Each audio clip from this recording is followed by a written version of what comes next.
Hello everyone. आज हम एक टफ क्वेश्चन करने वाले हैं जिसमें एक से ज़्यादा कॉन्सेप्ट का इस्तेमाल होने वाला है। ठीक है, स्टार्ट करते हैं। थोड़ा सा केएसपी का नॉलेज लगेगा, थोड़ा सा नहीं, काफ़ी केएसपी का नॉलेज लगेगा और उसके साथ में इसी क्वेश्चन में आपको इलेक्ट्रोकेमिस्ट्री का भी थोड़ा बहुत इस्तेमाल होने वाला है। इलेक्ट्रोकेमिस्ट्री थोड़ा बहुत मेन है इसमें केएसपी का। चलो स्टार्ट करते हैं। तो पहले एक बार क्वेश्चन देखो। क्वेश्चन कह रहा है saturated solution of PQ and PR, ये दोनों चीज़ों का सैचुरेटेड सोल्यूशन है और उनका कंडक्टिविटी का वैल्यू है 290 इंटू 10⁻⁻8।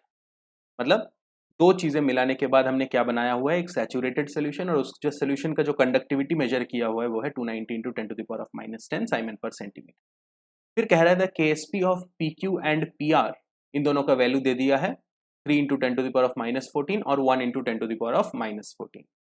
फिर कह रहा है द लिमिटिंग मोलर कंडक्टिविटी पूछा है,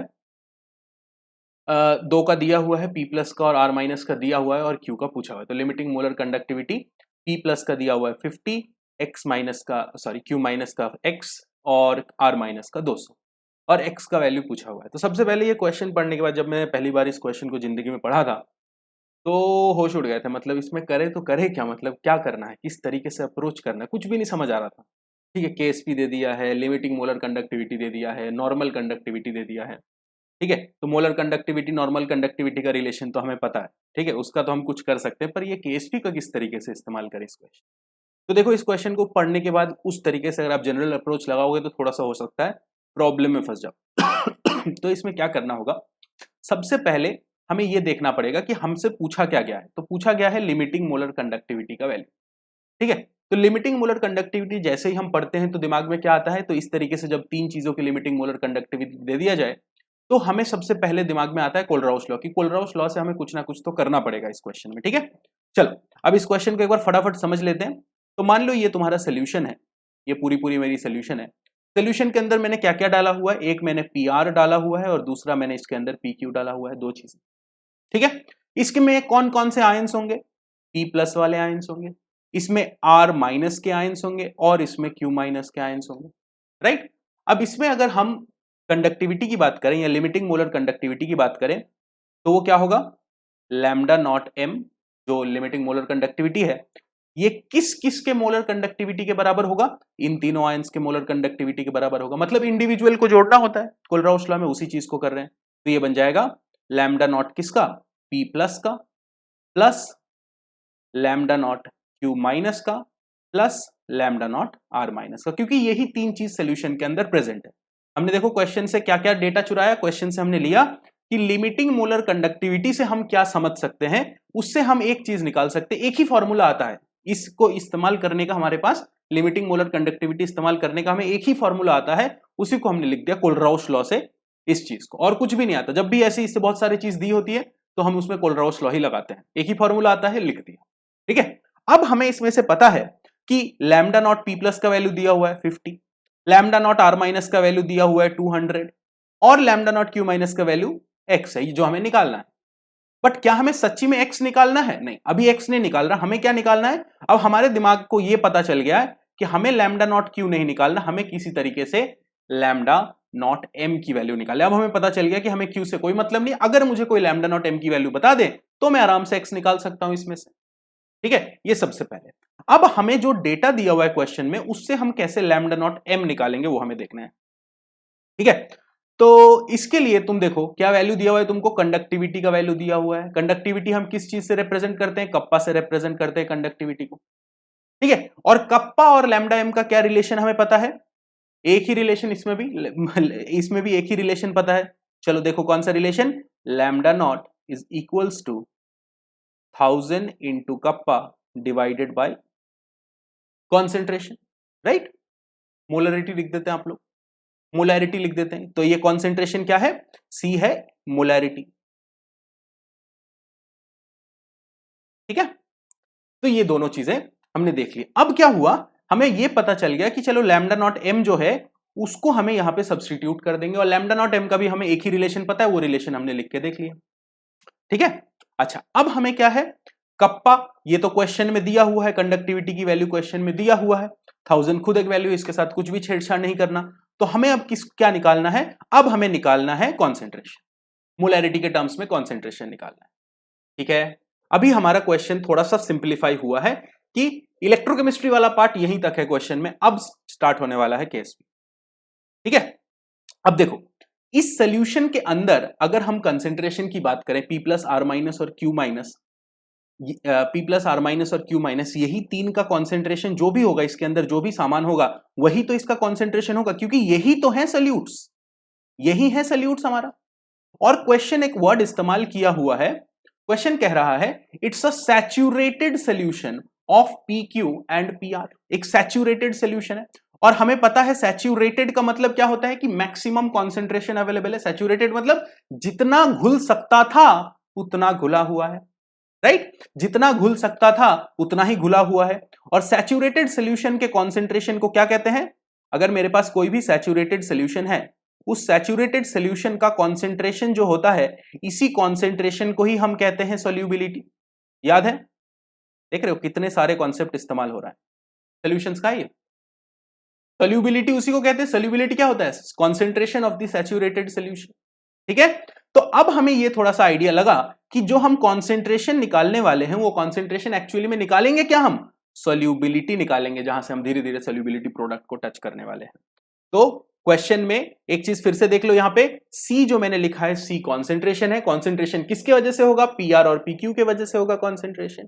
ठीक है, उसके बाद हमें पता है कि सोल्यूबिलिटी क्या होता है? कोई भी सैचुरेटेड सोल्यूशन का कॉन्सेंट्रेशन ही सोल्यूबिलिटी होता है। तो ये वर्ड सैचुरेटेड बड़ा इंपॉर्टेंट था क्वेश्चन में।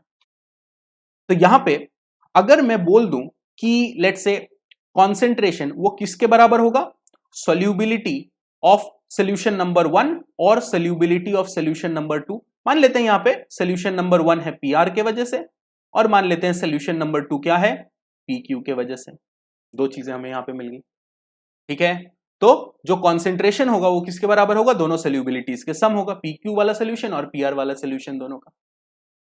ठीक है, चलो अब आगे बढ़ते हैं और अब हम करते हैं सोल्यूबिलिटी प्रोडक्ट का इसमें से रिलेशन, क्योंकि हमें पता है कि कभी भी हम अगर सोल्यूबिलिटी प्रोडक्ट निकाल रहे हैं, देखो सोल्यूबिलिटी प्रोडक्ट क्या होता है कि अगर मेरे पास ऐसा एक सोल्यूशन है, इस सोल्यूशन के अंदर जब सैचुरेटेड ये बन जाता है, उसके बाद क्या होता है? कुछ आयंस जो होते हैं, कुछ आयंस कह रहा हूं, कुछ कंपाउंड जो होते हैं वो ऐसे सैचुरेटेड सोल्यूशन में अगर आप ज्यादा डालोगे तो ऐसे नीचे आके सेटल डाउन हो जाएगा। मान लो यही जो नीचे सेटल डाउन हुआ है ये मेरा कंपाउंड लेट से AB कंपाउंड है मेरा। फिर क्या होगा? सैचुरेशन के बाद हम ये कहते हैं कि अब जो नीचे का AB बचा हुआ है, ये AB एक इक्विलिब्रियम मेंटेन करेगा किसके संग? A प्लस और B माइनस। मतलब इस सोल्यूशन में से जो ये AB है ये धीरे धीरे डिसोशिएट करेगा A प्लस और B माइनस में, और उसी स्पीड से सोल्यूशन के अंदर का जो A प्लस और B माइनस है ये A प्लस और B माइनस कंडेंस करेगा। इसी को हम कहते हैं। तो AB सॉलिड जो होता है वो एक इक्विलिब्रियम में रहता है A प्लस एक्वस और B माइनस एक्वस का। हमें यह भी पता है कि ये डिपेंड इस पे करता है कि कितना अमाउंट ऑफ A प्लस है और कितना अमाउंट ऑफ B माइनस है। इसलिए हम ये लिख देते हैं कि अभी कितना है सोल्यूशन में A प्लस और B माइनस? S और S। अभी कितना है? S और S, मतलब मैक्सिमम अमाउंट है, सैचुरेटेड हुआ है तभी हुआ है। उसके बाद हम क्या लिखते हैं? जो KSP होता है उसको हम लिखते हैं is equals to S into S, ऐसे लिख देते हैं। ये क्या है? Concentration of A plus multiplied by concentration of B minus. अगर आपको याद होगा कि अगर मेरे पास यहाँ पे AB 2 होता तो इधर भी 2 आता और S में भी इधर 2S आता और यहाँ पे स्क्वायर भी आता। Quick revision. ठीक है, तो सैचुरेटेड सॉल्यूशन की मैक्सिमम कॉन्सेंट्रेशन ही रहेगा हमेशा, और वो कॉन्सेंट्रेशन को ही हम सोल्यूबिलिटी कहते हैं, इसलिए हमने S और 2S इसमें लिख दिया। इस तरीके से हम KSP को निकालते हैं। ठीक है, अगर कोई एक्सटर्नल सोर्स से, बाहर से मान लो किसी ने जबरदस्ती का कुछ A प्लस डाल दिया, जबरदस्ती बोला नहीं मैं सुनूंगा ही नहीं, मैं जबरदस्ती डाल दिया, तो अब क्या होगा? देखो AB2 टूट के तो बन रहा है A प्लस और B माइनस, ये तो बनना ही बनना है, सॉल्ट्स हैं, all salts are strong electrolytes, तो ये तो टूटना ही टूटना है। साथ में मैंने बाहर से भी कुछ डाल दिया, बाहर से भी मैंने A प्लस किसी सोर्स से डाल दिया, मान लो मैंने ऐसे ले लिया A2SO4 डाल दिया, बाहर से भी अगर मैंने डाल दिया तो जो भी कॉन्सेंट्रेशन बाहर से मैं डाल रहा हूं ये कॉन्सेंट्रेशन भी यहां पे सम हो जाएगा, फिर KSP निकलेगा। ठीक है ना, बाहर से जो भी डाला हुआ है वो भी यहां पे घुस जाएगा। ये S प्लस लेट से अगर तुमने 0.2 मोलर्स डाला है A प्लस को, तो 0.2 मल्टीप्लाइड बाई 2s का होल स्क्वायर हो जाता है KSP।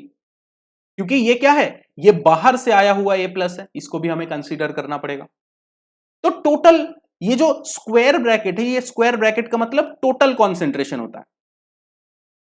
ठीक है, अब हम अपने क्वेश्चन में वापस चलते हैं। हमारे पास दो सब्सटेंसेस हैं, पहले वाले का नाम है PQ, दूसरे वाले का नाम है PR। ये हमारे पास दो चीजें, जो PQ है ये टूटेगा दो हिस्से में, P प्लस और Q माइनस में, और जो PR है ये भी दो हिस्से में टूटेगा, P प्लस में और R माइनस में। ठीक है, अब देखो PQ का सोल्यूबिलिटी को हमने कितना एज्यूम किया हुआ है, PQ का देखो कितना है, 2 वाला है PQ, ये PQ का है, तो ये क्या बन जाएगा S2। इधर भी कितना निकलेगा S2। PR की अगर हम बात करें, P प्लस कितना मिलेगा भाई S1, R माइनस भी कितना मिलेगा S1। सोल्यूबिलिटी भाई, इसी की सोल्यूबिलिटी है, इसकी सोल्यूबिलिटी को हमने S1 बोला है, इसकी सोल्यूबिलिटी को हमने S2 बोला है। ठीक है, अब हम क्या करने वाले हैं, इसमें हमें देखना पड़ेगा कि ये जो P प्लस है ना, इसका तो दो सोर्सेज यार, ये S2 भी है और इसमें कंट्रीब्यूशन S1 का भी होगा। जो यहां पे भी P प्लस है, ये S1 तो खुद है ही, साथ में इसकी कंट्रीब्यूशन S2 में भी होगा, है कि नहीं? समझ में आ रहा है? S1 प्लस S2 बन गया ये अब तुम्हारा, है ना? चल अब हम क्या करेंगे, KSP लिखेंगे, तो इसकी KSP कहां से हो जाएगी, equal to concentration of P plus multiplied by concentration of Q minus. P plus का कॉन्सेंट्रेशन कितना है S1 plus S2, multiply by क्या करेंगे S2, दूसरा साइड में KSP इक्वल टू, यहां पे देखो P प्लस और R माइनस, दो चीजें हमारे पास। फिर से P प्लस का कॉन्सेंट्रेशन S1 प्लस S2, और इधर R का है S1, और KSP की दोनों की वैल्यूज दी हुई है क्वेश्चन में, चलो जाके देख लेते हैं वैल्यूज। PQ की वैल्यू है 3 into 10 to the power of -14, PR की वैल्यू है 1 into 10 to the power of -14। लिख लेते हैं, PQ है 3 into 10 to the power of -14, इधर है 1 into 10 to the power of -14। अभी फील आ रहा है कि क्वेश्चन को एक बार फिर से देखना पड़ेगा, जरूर देखना इस क्वेश्चन को एक बार फिर से। देखो अब बहुत लोग गलती क्या करते हैं, इसमें S1 और S2 की वैल्यू निकाल लेते हैं, पर असल में क्या हमको S1 और S2 की वैल्यू चाहिए? हमें क्या चाहिए, देखो थोड़ा ऊपर चलो और देखो हमें क्या चाहिए। हमें तो यार कॉन्सेंट्रेशन फाइंड करना है, हमें कुछ भी नहीं फाइंड करना। इसमें से S1 S2 की वैल्यू थोड़ी पूछा है क्वेश्चन ने तो मुझसे कॉन्सेंट्रेशन पूछा है। कॉन्सेंट्रेशन किसके बराबर है, S1 प्लस S2 के बराबर, तो ओवरऑल हमें S1 प्लस S2 की वैल्यू चाहिए। इस क्वेश्चन में अगर तुम S1 और S2 अलग से निकालने के लिए लग गए, मैं काफी सारे इंटरनेट में आंसर्स देखा था इसी क्वेश्चन का, जहां पे S1 और S2 का आंसर उन्होंने निकाल रखा है। कोई रिक्वायरमेंट नहीं है, हमें तो चाहिए ही नहीं S1 और S2 की इंडिविजुअल वैल्यूज, चाहिए होगा तो निकाल लेंगे, दो इक्वेशन है, दो वेरिएबल्स हैं, है कि नहीं? बट हमें यहाँ पे क्या चाहिए, हमें यहाँ पे ओवरऑल S1 प्लस S2 की वैल्यू चाहिए, जिसको हमने पहले ही C एज्यूम कर रखा है। मान लेते हैं कि इसी को C ही मैंने लिख दिया सीधा सीधा, तो ये बन जाएगा C multiplied by S2 is equals to 3 into 10 to the power of -14। दूसरा ये क्या बन जाएगा, C into S1 is equals to 1 into 10 to the power of -14। अब देखो हमारे पास तीन वेरिएबल्स होंगे, थोड़ा कैलकुलेशन देखना पड़ेगा, 1 2 और 3, तीन वेरिएबल दो इक्वेशन में जिंदगी में भी सॉल्व हुआ है क्या, नहीं हो सकता। तो मतलब एक तीसरा इक्वेशन होगा, और वो कौन सा इक्वेशन है, यही वाला इक्वेशन है। इसमें से S1 या S2 की वैल्यू निकाल के पुट कर दो। लेट्स से S2 की वैल्यू पुट कर रहा हूं, तो S2 क्या बन जाएगा, C माइनस S1, पुट कर दो, C इंटू S2 हो जाएगा C माइनस S1। ठीक है, अब दो वेरिएबल हो गए क्वेश्चन में, C और S1 बस, और दो इक्वेशन है। देखो कितने आराम से सॉल्व हो जाएगा। ये कैलकुलेशन बड़ा इंपॉर्टेंट है, कॉम्पिटिटिव एग्जामिनेशंस में ये कैलकुलेशन बहुत इंपॉर्टेंट है। तो ये क्या बन जाएगा, C square minus CS1 is equals to, ये जो दिया हुआ है 3 into 10 to the power of -14, CS1 का वैल्यू तुमको यहां से मिल जाएगा, तो C स्क्वायर माइनस ऑफ, मैं अब कैलकुलेशन तो करके दिखाऊंगा नहीं, CS1 इधर प्लस हो जाएगा, तो 3 into 10 to the power of -14 plus 1 into 10 to the power of -14 is equal to 4 into 10 to the power of -14। दिख गया, कैलकुलेशन इस क्वेश्चन का ज्यादा नहीं है, कॉन्सेप्ट पे पकड़ो, कैलकुलेशन हो जाएगा। अगर पता चले ना हमें निकालना क्या है, तो कैलकुलेशन कोई बड़ा चीज नहीं है, कॉन्सेप्ट में क्लैरिटी होनी चाहिए। अच्छा चलो, कॉन्सेंट्रेशन की वैल्यू निकल गई। अच्छा, कॉन्सेंट्रेशन की अगर हमें वैल्यू मिल गई तो हमें अब तो कोई दिक्कत नहीं है, कॉन्सेंट्रेशन की वैल्यू ही मेन था। जैसे तुमको कॉन्सेंट्रेशन का वैल्यू मिल गया, क्या करोगे, कॉन्सेंट्रेशन का वैल्यू यहां पे पुट कर दोगे, 2 इंटू 10⁻⁻7 यहां पे पुट कर दोगे। फिर उसके बाद कप्पा का वैल्यू क्वेश्चन में ऑलरेडी दिया हुआ है सेकंड वाला लाइन में, लैम्डा एम उससे निकल जाएगा लैम्डा एम का वैल्यू उधर पुट करोगे और यहां से तुमको सोल्यूशन मिलेगा। तो एक बार और क्वेश्चन को एक्सप्लेन कर देते हैं बहुत ही जल्दी। पहला एक सैचुरेटेड सोल्यूशन है, तो सैचुरेटेड सोल्यूशन से हमें कौन कौन सी बातें सीखने को मिली। पहली बात, कॉन्सेंट्रेशन ऑफ सैचुरेटेड सोल्यूशन, इसी को हम कहते हैं, कॉन्सेंट्रेशन ऑफ सैचुरेटेड सोल्यूशन को ही हम कहते हैं सोल्यूबिलिटी। तो इस चक्कर में जो कॉन्सेंट्रेशन था वो हम सोल्यूबिलिटी के बराबर कर दिए इस क्वेश्चन। और सोल्यूबिलिटी किस किस की वजह से था, दो सॉल्ट्स थे PQ और PR, इसलिए solubility of PQ plus solubility of PR, दो चीजों की बराबर हो गई। ठीक है, फिर इसका कंडक्टिविटी का वैल्यू दे दिया था, कंडक्टिविटी का वैल्यू दिया था इसी वजह से हमने जो kappa is equal to lambda M is equal to 1000 into kappa by M जो फॉर्मूला होता है, जिसको मैंने सील से लिख रखा है, एम लिखते हैं ज्यादातर। ठीक है, तो कप्पा का वैल्यू दिया हुआ है क्वेश्चन में, तो वो वाला पता चल गया हमें कि अच्छा इस तरीके से निकालना है। अच्छा, और बाकी जो लिमिटिंग मोलर कंडक्टिविटीज है, ये लिमिटिंग मोलर कंडक्टिविटीज से हमें क्या पता चली थी कि ये लिमिटिंग मोलर कंडक्टिविटी जब भी इस तरीके से क्वेश्चन में दिया होता है तो वो कोलराउस लॉ का क्वेश्चन होता है, क्योंकि वो लिमिटिंग वाला आप लोग एक ही जगह पढ़े, वो कोलराउस लॉ ही है। ठीक है, वीक इलेक्ट्रोलाइट्स के लिए पढ़ाया जाता है जो, हाँ बिल्कुल। तो ये रहा ये क्वेश्चन, जरूरत पड़े तो एक बार प्लीज रिकॉर्डिंग देख लेना। क्वेश्चन बहुत ज्यादा इंपॉर्टेंट है, मैं ऐसा नहीं बोलूंगा, बट इस टाइप का क्वेश्चन आना चाहिए ताकि जो दिमाग है वो थोड़ा खुले। ठीक है, 7 दिन बाद ये क्वेश्चन को फिर से एक बार ट्राई करना और आंसर कमेंट बॉक्स में। Thank you.